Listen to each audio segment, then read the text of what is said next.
right, on today's Art of Accountability segment, I mentioned this on the last Brett Johnson show, this idea of finding happiness. So I've been a free man. I got out in 2011.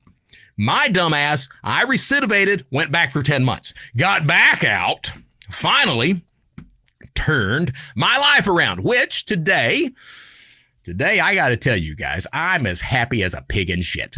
I am. I lead a very blessed life that I absolutely do not deserve, but I am extremely grateful to have, and I'm grateful for everyone who, I joke a lot, but I'm grateful for everybody who has rooted for me, who has taken me in under their wing, give me advice, checked in on me, just sent me emails, hellos, how-do-you-dos. Even those guys who have sent the hated stuff, the hated messages, at least you took the time out to respond, and I appreciate that. I do. On the last episode, I forgot what I was bitching about, but I mentioned this idea of finding happiness. You know, we are often in relationships, and it's very common for people to say, you know, he makes me happy or she makes me happy. The truth of the matter is that no, only one person can make you happy. You. Only you can stop forest fires. I've got this t-shirt that says only you can stop communism because I hate the fucking Russians. Sorry, I'm getting off track a lot today on stuff like that. You know, I've been a free man for several years now.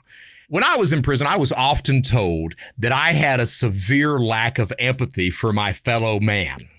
So I worked on empathy a lot, and I have empathy today. You know who I don't have empathy for? I don't really have empathy for a lot of those people that are in the free world, and they lament every single day about, I have the worst life.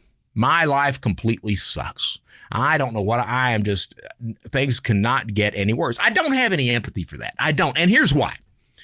When I was in prison, I served almost a full 7.5 years because Brady fucked up. And I got to learn how to poo in front of other men. So I served almost a full 7.5 years.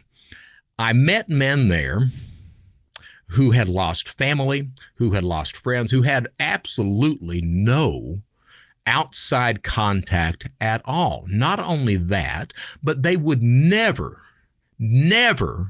get out of prison. They were going to die behind the fence. Okay? I met many people like that. And I'm going to tell you what I found. I found that those people who had lost every single thing that they had, every single day, they could find happiness behind the fence.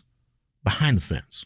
So my lack of empathy for people who are free, who complain about their life and how unhappy they are, how depressed they are, I have a severe lack of empathy for that because I see these men who were serving this time, who were never going to be able to get out again.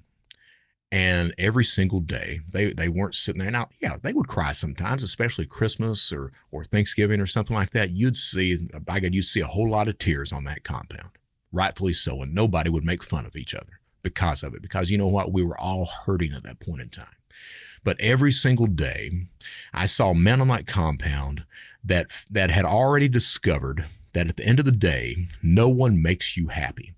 You make you happy, and you can be happy in any environment that you happen to be in.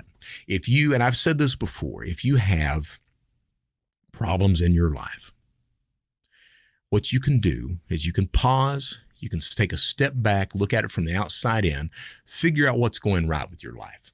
Catalog that, absolutely journal it, write its ass down, because when you start writing stuff down or talking to somebody about it, you start processing through it at that point. Write down the good points in your life. Then write down exactly, not just my life sucks, write down exactly what's going wrong. Is it the job? Is it the relationship? Is it the fucking kids? What is it? Like, I got 2 boys out there, and I got to tell you, I love those boys. I'd like to kill them about once a day. Luckily, so far, I have not walked into Home Depot wearing a Tyvek suit, buying 2 55-gallon oil barrels, duct tape, a shovel, and a bag of lye.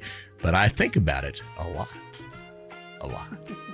A whole lot. I'm thinking about it right now. I better move on. Your happiness comes from inside. It does. It absolutely does. So if you can understand that,